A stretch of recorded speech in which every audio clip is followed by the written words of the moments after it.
Stove వెలిగించుకొని గిన్నె పెట్టేసుకున్నానండి. అలాగే తగినంత నూనె అయితే పోసుకోవాలి. పోసుకున్నాక జీలకర్ర,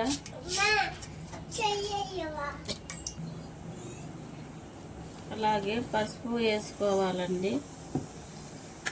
పసుపు వేసుకున్నాం కదా, అలాగే టమాటాలు వేసుకోవాలి.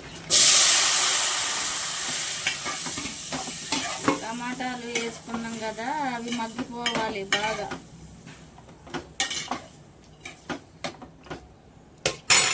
మగ్గాలి. అలాగే ఉల్లాకు కూడా వేసుకుందాం.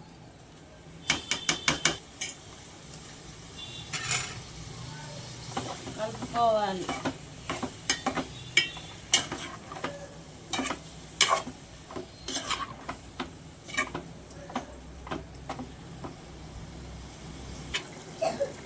అలాగే కలుపుకోవాలి. నేను ఉంచుకుంటే మాడిపోయింది. కలుపుకోవాలి. కలుపుకున్నాం కదా, మూత పెట్టేసుకుందాం. అలాగే మూత తీసుకోవాలి. తీసుకొని కొంచెం అంతా అల్లం వేసుకోవాలి.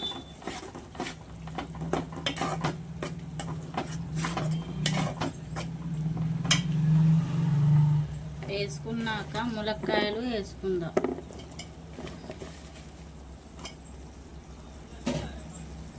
కలుపుకోవాలి. బాగా మంచిగా కలుపుకోవాలి.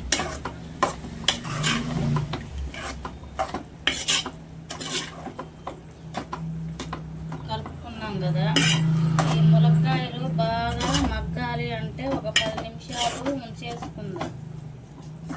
సిమ్లో పెట్టుకొని ఉంచుకోవాలి.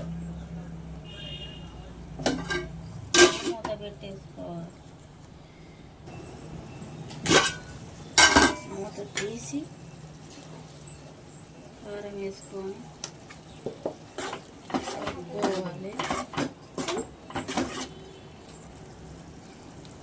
అలాగే ఉప్పు వేసుకుందాం.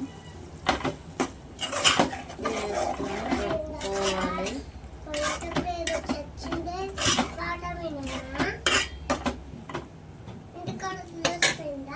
అలాగే ఒక 2 నిమిషాల పాటు ఉంచేసుకుందాం. ఎందుకంటే కారం ఉప్పు ఇప్పుడే కదా వేసుకున్నది.